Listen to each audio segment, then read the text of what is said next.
تو سر سب سے پہلے تو میں آپ کا شکر گزار ہوں دو پرسپیکٹوز میں کہ ایک تو آپ نے اپنے برخوردار کو جو اویس کو جو ہے آپ نے ہمارے لیے وکیل بنا کے قوم کو سرو کرنے کے لیے بھجوایا، بار کا حصہ بنا، اور دوسری بات یہ ہے کہ جس طریقے سے آپ اس چینل کے ذریعے جو لاہور کی کرونک دشمنیاں اور جو ان کے آفٹر افیکٹس اور اس حوالے سے جو آپ کا موٹیو کہ ینگسٹرز کے لیے جو ان کو کنفیوژنز ہوتی ہیں اور جس وجہ سے وہ اپنا کیریئر تباہ کر لیتے ہیں اور مسائل کا شکار ہوتے ہیں، تو آپ نے اپنے ایکسپیرینسز اور جو باقی جو اس قسم کے لوگ ان فیلڈ سے نکلے ہیں ان کے ایکسپیرینسز آپ سامنے رکھتے ہیں، جس سے ایک عام آدمی کا بچہ جو ہے وہ ان مسائل سے بچ سکتا ہے۔ میں سمجھتا ہوں کہ ایک بہت بڑی خدمت کا آپ کا جذبہ ہے، اور میں پہلے تو آپ کو سلوٹ پیش کرتا ہوں۔ Thank you very much. اور دوسری بات میں آپ سے یہ کروں گا کہ میرے اپنے بچپن میں چوہے صاحب جس طرح ایک ماں باپ کو شوق ہوتا ہے بچے کو ڈاکٹر یا انجینئر بنانے کا، تو میرے پیرنٹس کا بھی شوق یہ تھا کہ مجھے وہ ڈاکٹر ہی بنائیں گے، لیکن میرا ایڈمیشن جو تھا پنجاب یونیورسٹی میں بی فارمیسی میں ہوا، لیکن میرے ایک چچا جو لاء کے اسٹوڈنٹ تھے، ان کی لاء کالج جب وہ پڑھ رہے تھے تو ان کی ڈیتھ ہو گئی، تو میری دادی ہمیشہ مجھے کہتی تھی کہ آپ لاء کرنا یہ ایک بہت بڑا پروفیشن ہے،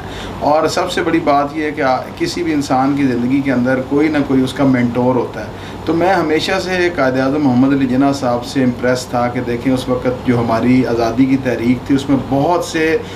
سول سوسائٹی کے انجینئرز ڈاکٹرز جو تھے وہ سارے لوگ اس میں شامل تھے، لیکن جس شخص نے لیڈ کیا وہ ایک وکیل تھا، اور مجھے یاد ہے کہ اس وقت مسلم لیگ کا منشور یہ تھا کہ کوئی شخص بھی اگر اس کی ممبرشپ لیتا تھا تو اس کو کانگریس کی ممبرشپ چھوڑنی پڑتی تھی، لیکن جناح صاحب نے یہ کہا کہ میں صرف اس شرط پہ مسلم لیگ میں آؤں گا کہ اگر آپ مجھے کانگریس کی ممبرشپ بھی رکھنے دیں، اور مسلم لیگ کو اپنا منشور جو تھا اس میں ان کو ایگزیمپٹ کرنا پڑا تھا، اور Quaid Azam was the only ممبر کہ جنہوں نے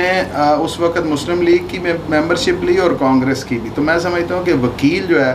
وہ تمام پروفیشن سے لیڈ کرتا ہے کہ اس تحریک کو انہوں نے لیڈ کیا، اور ان کی قربانیوں کی وجہ سے، اور میں سمجھتا ہوں کہ وکیل کی اچھی لایا عمل کی وجہ سے آج ہم اور ہمارے بچے جو ہے ایک آزاد ملک کے اندر ایک آزاد طریقے سے اپنی زندگی گزار رہے ہیں، ہم اسلام کو آبزرو کر سکتے ہیں، ہم پورے طریقے سے اپنی مرضی کر سکتے ہیں، اپنی منشا سے ہم رہ رہے ہیں۔ تو میں سمجھتا ہوں کہ وکیل کا کردار جو ہے ایک بہت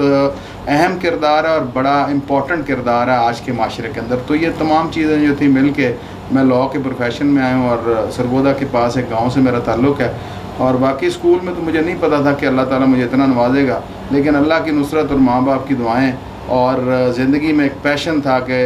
ایز اے وکیل ایک نام پیدا کرنا ہے، وہ لے کے میں لاہور آیا تھا، اور اللہ تعالیٰ نے کرم کیا کہ آج میں آپ کے سامنے ہوں۔ آپ کن کے شاگرد رہ چکے ہیں لاء میں؟ میں چوہے صاحب جب پنجاب یونیورسٹی لاء کالج میں تھا تو مجھے بیسیکلی میں نے ڈھونڈنا شروع کیا کہ مجھے کس چیمبر کو جوائن کرنا ہے، کیونکہ یہ آنے والے ینگسٹرز کے لیے ہمیشہ ایک بڑا اہم مسئلہ رہتا ہے کہ کس چیمبر میں جانا ہے۔ تو میں جب اپنے سینئر سے ملتا تھا تو میں ان سے پوچھتا تھا، کیونکہ میں فوجداری وکالت اور ٹرائل کا کام کرنا چاہتا تھا، تو اس وقت ٹرائل میں 3-4 نام بڑے امپورٹنٹ تھے، مشہور تھے، جس میں برہان معظم ملک صاحب تھے، اکرم قریشی صاحب تھے، اقبال بھٹی صاحب تھے۔ تو میں نے جب مختلف لوگوں سے ڈسکس کیا تو جو مجھے سب سے زیادہ نام اس وقت نامور لگے اور مجھے لگے کہ مجھے ان کے پاس جانا چاہیے، برہان معظم ملک صاحب تھے۔ تو میں ان کا ریفرنس ڈھونڈتا رہا، کیونکہ سرگودا ایک گاؤں سے میرا تعلق تھا، تو لاہور میں تو میرا ایز سچ کو ریفرنس نہیں تھا۔ تو میں ایک دن ان کے چیمبر چلا گیا، میں نے کہا جی میں آپ کو جوائن کرنا چاہتا ہوں۔ انہوں نے کہا جی آپ آ جائیں۔ میں نے کہا جی میرے کو ریفرنس نہیں۔ انہوں نے کہا نو پرابلم، آپ محنت کریں۔ میں نے جوائن کیا جو ساتھ میں نے 8 سال پھر کنٹینیوس ان کے ساتھ محنت کی، اور اللہ تعالیٰ نے مجھے رنگ لگایا، میں انڈیپینڈنٹ ہو گیا، اور آج اللہ کا شکر ہے۔ اور میں اس میں اپنی اور اپنے استاد محترم کی عزت سمجھتا ہوں کہ اب آئدر وے، ایک سائڈ سے وہ وکیل ہوتے ہیں تو اس طرح سے میں۔ لوگ ماں باپ کا نام روشن کرتے ہیں، اپنے اساتذہ کا نام بھی روشن کر دیا۔ میں اپنے استاد جو ہیں ان کو ہمیشہ اپنے باپ کی جگہ سمجھتا تھا، سمجھتا ہوں اور سمجھتا رہوں گا۔ جو صاحب آپ کو ایک اور بات ایڈ کروں گا کہ میرے بڑے بیٹے کا نام جو ہے وہ برہان ہے، اور اس کا نام اسکول میں برہان فرحات کے نام سے لکھا ہے۔ ماشاء اللہ ماشاء اللہ۔ اچھا سر، آپ یہ بتائیں کہ میں ایک بات جو ہے نا آپ کے بارے میں جو ہے نا وہ کلا یہ بڑے جذبے کے ساتھ یہ بات کرتے ہیں۔ مجھے تو یہ اندازہ ہوتا ہے کہ شاید کل کو ان کو بھی کوئی ڈر ہے کہ ان کو بھی کوئی مقدمہ ہوگا تو ہم فرحات صاحب کی تعریفیں کریں۔ اگر ان کو پتہ لگ گیا ہم نے کہیں ان کے خلاف بات کی ہے تو یا تو یہ بات ہے میرا، کیونکہ کوئی ایک بندہ تو آپ کے نیگیٹو بولنا چاہیے۔ میں نے وہ کلاس سے جب کانٹیکٹ کیا نا تو انہوں نے مجھے کہا کہ اگر کسی وکیل سے دانستہ یا غیر دانستہ کوئی ایسا معاملہ بن جاتا ہے کہ قانون کو ہاتھ میں لینا پڑ جاتا ہے، وہ ایسی صورتحال ہو جاتی ہے تو آپ اس کو مکمل طور پہ جو ہے ڈیفینڈ کرتے ہیں۔ اچھا مجھے آپ یہ بتائیں آپ حالات و واقعات کو دیکھ کے اسے ڈیفینڈ کر دیں گے، اسے اپنا وکیل یا بیچمیٹ یا کلیگ یا آپ اسے اپنا جونیئر سمجھ گئے یا ایک پروفیشن کے لحاظ سے وکیل سمجھ کے آپ اسے جو ہے نا اس کو اپنی جو سرکاری جو آپ کو قانونی جو امداد ہے وہ بالکل آپ ڈٹ کے اس کو دیتے ہیں؟ یہ بات درست ہے کہ آپ کو پتہ ہوتا ہے کہ بھئی یہ بندہ اس کو یہ اسے قانون ہاتھ میں لیا اور غلطی کی ہے، اس کے باوجود آپ اس کو جو ہے کورٹ میں آپ اس کے وکیل ہوتے ہیں اور اس کو انصاف دلاتے ہیں اور اس کو بری بھی کرواتے ہیں؟ چلو سر دیکھیں، میرا تعلق کیونکہ گاؤں سے ہے اور ہم برادری ازم پہ جو ہے ہمیشہ ہمارا یقین ہے، اور یہ وکلا برادری اور کالا کوٹ جو ہے اس کی وجہ سے ہی آج میں لاہور شہر میں جو بھی میرا نام ہے اس برادری کی وجہ سے ہے۔ چلو سر میں نے نہیں دیکھا کہ وکلا کے اندر کوئی کرمنلز ہوں۔ وکیل لڑتا بھی ہے نا، وہ اپنے لیے نہیں لڑتا جو ایسا، وہ لڑتا ہے لوگوں کے حقوق کے لیے۔ آج آپ جو بگیلا والی آپ نے ابھی مثال دی، وہ نقلیں کوئی اس کے اپنے گھر کی ڈگری کی نہیں تھی جو ایسا، وہ کسی غریب آدمی کے اس بیٹے کے ضمانت کے حوالے سے تھی کہ جو پچھلے 6 مہینے سے جیل میں تھا، اور بڑی مشکل سے بگیلا نے اس کی ضمانت کروائی تھی، اور اب صرف نقل نہ بننے کی وجہ سے وہ بچہ پچھلے 3 مہینے سے جیل کے اندر تھا، اور وہ صرف اور صرف اس بڑھیا کی تکلیف کو لے کے وہاں برانچ بار بار جا رہا تھا، اور جب برانچ نے اس کی نہیں سنی تو اس نے پھر یہ ایکشن کیا۔ تو عام طور پہ وکیل جو ہے اس کی اپنی ذاتی لڑائی نہیں ہوتی، لیکن یہ جو صاحب ہم غلطیوں کے پتلے ہیں، ہمارے سے غلطیاں ہو جاتی ہیں، اور ویسے بھی ہمارے جو ینگسٹر آتے ہیں اس فیلڈ کے اندر تو ان کو جو مسائل ہوتے ہیں کیونکہ اس کا کوئی پرسانِ حال نہیں ہے تو وہ اپنا ایک ریئیکشن شو کرتے ہیں، اور ریئیکشن آپ کو پتہ ہی ہے کہ ہم منحصل قوم اس وقت جو ہے صبر کا پیمانہ ہم چھوڑتے جا رہے ہیں، اور ہمارا جو ایکشنز ہیں وہ بہت زیادہ پرخطر ہوتے جا رہے ہیں۔ تو جو صاحب اگر بازو ٹوٹ جائے تو وہ اپنے ہی گردن کے ساتھ باندھی جاتی ہے، اور برادریوں کو چھوڑ دینے والے کبھی بھی میں نے زندگی میں نہ تو کامیاب دیکھے ہیں اور نہ میں نے کبھی خوش دیکھا ہے۔ تو میں آج اگر آپ کو ایک اپنا راز بتاؤں اپنی کامیابی کا، تو میرا راز اور جو رنگ اللہ نے مجھے لگائے ہیں اپنی برادری سے نیک نیتی کے ساتھ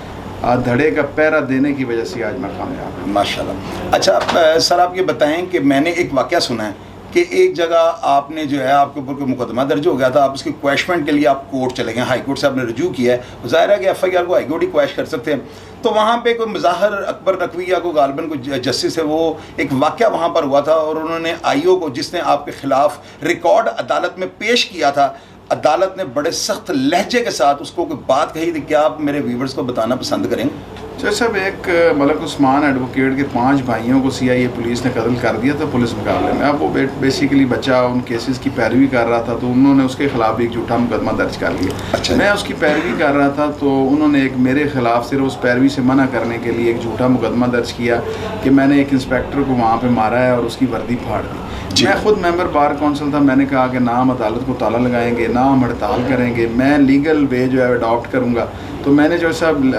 ایک پٹیشن فائل کی for the quashing of F I R, mister justice Madar Ali Naqvi صاحب نے